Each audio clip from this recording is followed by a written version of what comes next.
Okay, so good day, people. Hope everyone is well. Thought I would maybe follow up a little bit on some of the, all the comments and the ongoing dialogue that's going on with the antinatalist stuff. I guess what I want to do is see if I can try to take some inventory and talk about some of the things that I think, from my own perspective, are the struggling points um, over the debate or the kinds of arguments, and see if I can't flesh out a little bit of this. I think one of the first things is, and it began with the dialogue question of, can you separate psychology from philosophy? Or can you separate out a person's psychology from their notion of truth, or the truth as it is? Is that somehow part of a person's psychology or not? And it would seem to me that you can't have it both ways. And I think there has been, in some of the antinatalist debate, there's been attempts of people wanting it both ways. That is, I've heard people in the antinatalist position, and I want to hear people really not just poo-fling. I want to hear people actually address this as an argument. Right? I mean, I would love to see that. I was so inspired by the skeptical heretic and fringe element debate, where I think there was a real stain on the task of actually arguing the points of, of the debate, rather than just dismissing. So, at any rate, this psychology issue seems to be more potent than at first one realizes, because it's not to say, I think, as some people are, that, if you're gloomy, doomy, and depressed, you're an antinatalist. No, that's not the point at all.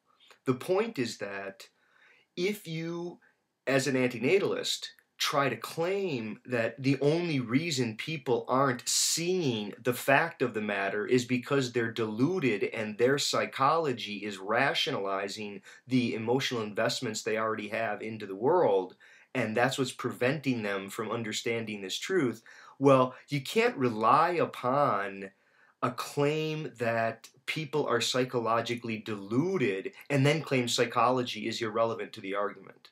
See, I think that's where I'm saying it seems like people are wanting it both ways. That there does seem to be a huge psychological import here, and it comes largely from the antinatalists. Antinatalists keep saying, I've heard it on more than one occasion, that this is part of the problem with suicide. This is part of the issue of imposition. I mean, these are really sort of psychological terms. And you could say that they're really, no, about a fact.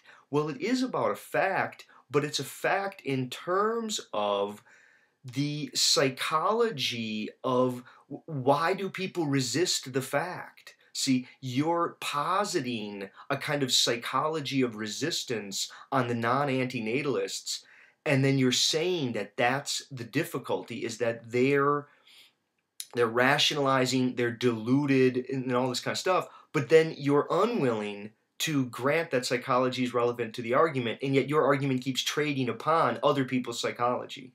Yeah, I don't know how much clearer to make it, but I think, to me, and this came out of, there was a comment that some person said that, Hitler was a good antinatalist because he was going to kill a bunch of people, and by killing people, he was preventing people from having babies, and the net suffering that he was ending was greater, and it was just bizarre. And rightfully, I think, I think it was Bobo Nation had called this person out and went, no, you're misunderstanding, that's not the point at all.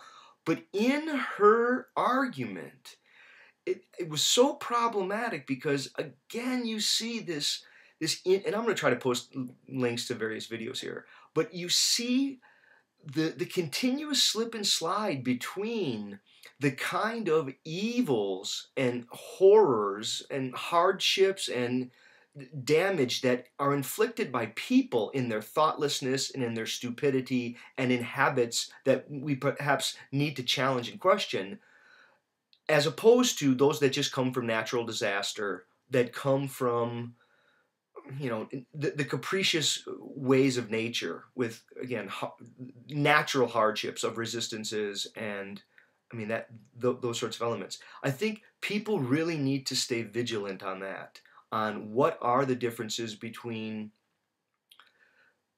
what humans do the social political arrangements we have, the way that we treat one another, and let me give three examples here, and let's talk about those that we could call, to what extent are these under conscious control, and maybe that would be a way to introduce it. But one would be those people who believe that the problem with life is violence, and the violence that people do through stupidity, through drunkenness, through disorderliness, through not just venting anger and emotion, but the violence that people bring by strategic design for identity. I mean, I think one of the great insights of Ernest Becker, and I've tried to, I think too many people have not really kept their appointment with Becker. I mean, Becker's most significant insight was that the bulk of the violence that humans engage in comes not from an animal venting its aggression. It's somehow part of an organism who is yearning for identity, and identity and meaning get, they get sort of knotted together there, and you get forms of racism, forms of nationalism, forms of ridiculous wealth accumulation, status forcing, where people, again, they introduce a kind of violence into the social world for identity. But then the question becomes, to what extent can that be challenged? Can one practice peace? Can one practice nonviolence? Can one learn how to live on very little? Can one see one's own organismal like body in its ambiguity, thrashing around, looking for identity, and to see that the damage that causes, and what are the resources there? I think you could say the same about vegetarianism. I mean, I think vegetarianism, for many people, it's a cultural life practice. For other people, it was a consciously chosen decision, and it sometimes can be a real pain. You go someplace and you always have to be difficult, going, oh no, please, can you have something that doesn't have meat on it? And even there, I think the issue of vegetarianism is, to what extent will people be able to consciously change that? Can people learn to change their dietary practices? Can they, through learning about slaughterhouses, learning about the maltreatment of animals, can they educate themselves into realizing that it doesn't have to be that way? Or, what about fish? I mean, our fish meat, I mean, some of it gets very tricky. Okay, so at any rate, to what extent is it under conscious control? By the time you get to the antinatalist, now you already have birth control. So in some way, birth control gets it one leg up on the peace and on the vegetarianism. I mean, to be a vegetarian is very, very difficult, if you live in a culture where meat eating and barbecuing, and everywhere you go, people are throwing meat around you, and they sort of celebrate meat. And the same way that, to be very peaceful and to be nonviolent and to practice utter nonviolence is very difficult in a culture where you're continuously at war, and you have to deal with veterans and other people, and supporting the troops and understanding international and geopolitical conflict. I think it makes it very difficult for a person to be overtly and to speak out against any act of violence or aggression, against incarcerations. I mean, the ridiculous laws in the U.S. I mean, we're kind of the land of the incarcerated, and there's a great amount of violence that's being brought to people in lower economic situations. And okay, so when you get to all of these, I mean, I think that the question is that, okay, so the learning how to be peaceful seems to be very, very difficult, but it does seem that there was a kind of accomplishment there. It happened a couple thousand years ago with the introduction of a new kind of morality that we now associate with Christianity, but it was arguably the evolution of a kind of compassion and love for the stranger and the other. It took other guises and other forms, but I mean, in some way, Jesus seems to make the claim, many people claim that Jesus was the person who introduced these ideas. The religions and the organized religions sort of capitalized upon that. But I think the question there of, okay, so is nonviolence possible? Is that is it possible for people to radically transform their lives? I think that would be, to me, a worthy discussion. Is it worthy for people to realize the amount of harm and violence that comes from their dietary practices? And it's not just to say that eating a lot of meat is bad for you and you're going to get, an early heart attack. It's to realize the cruelty of animals and to realize the stupidity of just following along in cultural tradition and realizing that different cultures have lived different ways and they have treated animals very differently, and that there's a difference between saying that I don't want to bring a child into this world because this world has grown horrifying in the way its capitalist machine is just turning everything into a kind of commodity. That's very different than saying life per se is unrelented suffering and hardship and a horror. I think there have been very different ways that people have lived. To me, though, what really circles around, why I keep going back to those three issues of peace, vegetarianism, and then antinatalism, is that antinatalism of any of them seems to be the least likely to be possible. Yeah, I mean, I think it's just, as a possibility, it's utterly unlikely. That is, I think you could conceivably, I mean, we could imagine people trying to make moves toward peace, but it's going to be very difficult. But I think you're going to get people to kind of agree that it would be a good thing. You're going to get some people to say, even though it's against my animal nature, that I have an animal nature to vent aggression. It seems to be more than vented aggression. It seems to be a complex network of feeling and identity and sense of worth that expands through language, all kinds of complex problems. But there does seem to be something like a natural inclination toward aggression, takes multiple forms, but we do have some capacity of staving that off. And that seems to be somewhat desirable by people. That is, universally, people generally want to say, yeah, a world in peace would be wonderful. You don't have a lot of people going, no, that sounds like crap. Same with vegetarianism. Now, it seems a little less likely. See, when you move to vegetarianism, there's a lot of people who, they really like eating meat. And they're going to say, no, I really like it. If you show them enough videos on animal cruelty and you start to force the issue on diet and is it good for you, is it good for the environment, is it good for the animals, and you start to really spread it around, yeah, I think people start to say, wow.